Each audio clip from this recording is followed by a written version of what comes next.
persepuluhan yuk. Saya jumpa lagi dengan Inspirations by the Terrace. Kali ini kembali saya akan menanggapi tulisan dari Bapak Chandra Teja. Mungkin Bapak Ibu sudah melihat laman Facebook dari Bapak Chandra Teja ini. Banyak sekali tulisan beliau yang membahas tentang perpuluhan dan juga topik-topik teologi kemakmuran dan juga topik-topik kekristenan yang lain. Nah, di sini saya memilih topik yang beliau tulis tentang perpuluhan. Kenapa? Karena ya topik ini memang topik yang biasa, selalu menarik dan menjadi perbincangan di kalangan umat Kristen. Oke, mungkin saya akan bacakan dulu ya, langsung aja. Judulnya Agama Yahudi dan Kekristenan. Agama Yahudi diatur oleh 613 mitzvot atau aturan Taurat yang diturunkan dari 10 perintah Allah. Aturan-aturan Taurat itu secara garis besar terbagi dalam Hukim dan Mishpatim. Hukim itu adalah hukum Taurat yang mengatur tata cara ibadah, persembahan, makanan yang haram atau halal, cara berpakaian, dan lain-lain. Sedangkan Mishpatim itu adalah hukum Taurat yang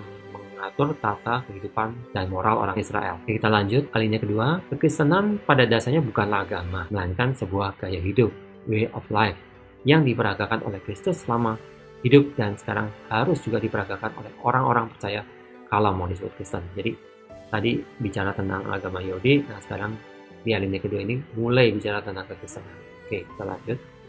Ada dua jenis persembahan yang tata cara memberikan persembahan serta diperuntukannya diatur oleh Hukim, yang sekarang ini diadopsi secara sembarangan oleh kekristenan modern, yaitu persembahan persepuluhan dan persembahan buah sulung. Jadi ternyata perpuluhan ini adalah diadopsi dari aturan-aturan yang terdapat di dalam Hukim. Kita tadi udah pelajari di bahwa Hukim ini adalah salah satu aturan dari dua aturan, yaitu Hukim dan Mishpatim. Persembahan persepuluhan dan persembahan buah sulung adalah makanan, bukanlah uang sama sekali. Orang-orang Yahudi yang harus mempersembahkan persembahan persepuluhan dan persembahan persepuluhan adalah orang-orang Yahudi yang berprofesi sebagai petani dan garis miring atau peternak saja dari non-Lewi, karena hanya mereka saja yang bisa memberikan persembahan dalam bentuk makanan, dalam kurung hasil ladang dan hasil ternak, dalam bentuk lembu, sapi, kambing, domba saja.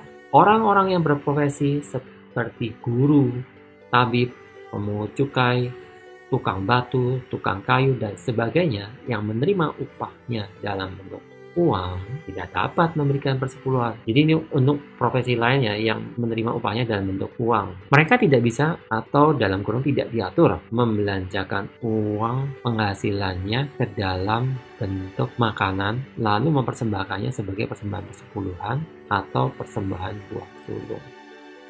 Nelayan juga tidak boleh mempersembahkan ikan sebagai persembahan persepuluhan karena ikan tidak bisa diberikan sebagai persembahan persepuluhan. Itulah makanya Yesus yang anak tukang kayu, Petrus yang nelayan, Matius yang pemungut cukai, lalu Lukas yang tabib, dan rasul-rasul yang lainnya tidak bisa memberikan persembahan persepuluhan atau buah sulung. Nah, ini menarik ya, ternyata bahwa di dalam masyarakat Yahudi ternyata mereka yang diatur untuk memberikan persepuluhan adalah profesi-profesi dari sektor agraris, yaitu petani dan peternak non-Lewi, dan harus non-Lewi. Kalau Lewi ya enggak, karena hanya mereka saja yang bisa memberikan persembahan dalam bentuk makanan, yaitu hasil ladang dan hasil ternak dalam bentuk lembu, sapi, kambing, atau domba saja. Jadi memang sih kan sering ya ada pembahasan mengenai perpuluhan itu, mengapa sekarang ini memberikan persepuluhannya dalam bentuk uang. Nah, karena pada waktu dulu belum ada uang, belum ditemukan uang, sehingga makanya orang memberikan persepuluhannya dalam bentuk makanan gitu. Tapi pada kenyataannya sebenarnya enggak, karena di zaman itu uang itu sudah ada. Uang itu bukan penemuan baru. Jauh sebelum bangsa Israel pun uang itu sudah ada.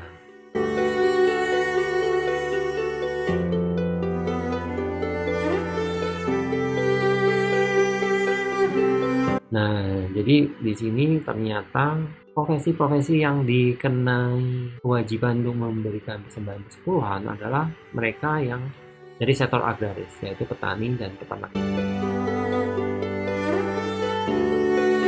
Nah, Yesus dari suku Yehuda juga tidak bisa memungut persembahan persepuluhan atau buah sulung. Nah, ini menarik ya. Di sini dikatakan karena jika ia melakukan itu, maka ia akan lebih cepat disalibkan. dengan tujuan mencuri hak suku Lewi sebagai penerima persembahan itu. Di sini dikatakan bahwa Yesus kan dia dari suku Yehuda, jadi walaupun dia seorang rabi, dia tidak boleh memungut persembahan persepuluhan itu gitu. Walaupun dia seorang, ya kalau mungkin zaman sekarang berarti dia adalah seorang pendeta gitu, dimana di zaman sekarang pendeta itu memungut persembahan persepuluhan itu. Sementara pada waktu dulu itu, ketika zamannya Yesus sendiri tidak bisa memungut persembahan persepuluhan tersebut atau bahkan buah sulung gitu. Karena apa? Karena dia bukan dari suku Lewi, dia adalah dari suku Yehuda. Yang boleh memungut persepuluhan hanya suku Lewi, bukan suku yang lain. Nah, ini disinilah makanya dikatakan, karena jika ia melakukan itu maka ia akan lebih cepat disalibkan dengan tuduhan mencuri hak suku Lewi sebagai penerima persembahan itu. Nah, disinilah makanya ditulis tagar jangan jadi pencuri milik Lewi. Pak Chandra bermaksud untuk menyampaikan pesan ya kepada orang-orang yang seharusnya tidak punya hak untuk menerima atau memungut persembahan persepuluhan tersebut. Karena hanya orang Lewi saja sebenarnya yang punya hak tersebut. Mengingat persembahan persepuluhan itu adalah sesuatu yang sifatnya historis di dalam masyarakat Yahudi ya, yaitu sebagai sarana Tuhan dalam mengatur masyarakat ini agar masyarakat ini bisa survive, dan di situ ada unsur saling gotong royong umat Lewi yang memang sudah dipisahkan untuk melakukan pekerjaan-pekerjaan di rumah ibadah, dan karenanya mereka tidak punya kesempatan untuk bercocok tanam atau beternak, tapi mereka tetap dapat makan. Ada keadilan sosial di dalam masyarakat ini dengan cara bagaimana ada sebagian dari penghasilan berupa makanan ya yang di suku-suku lain yang berasal dari sektor agraris itu agar bisa dibagikan juga kepada suku Lewi ini sehingga mereka juga bisa hidup layak seperti itu.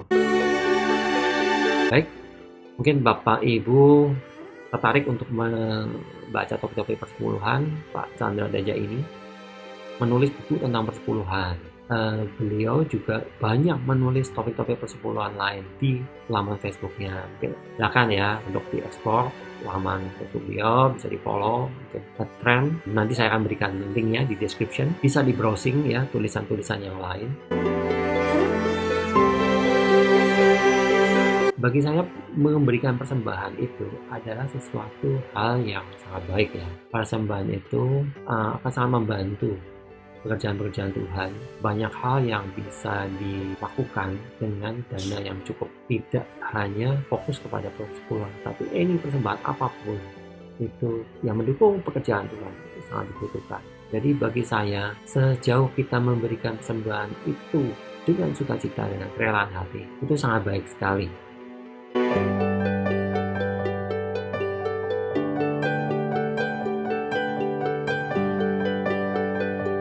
Baiklah Bapak Ibu, sekian ulasan saya, tanggapan saya terhadap tulisan ini, dan saya sangat berterima kasih karena banyak dari teman-teman yang sudah melihat video-video saya. Silakan klik like, share, dan subscribe, dan jangan lupa bunyikan loncengnya dan nantikan video-video saya selanjutnya. Oke, sampai jumpa.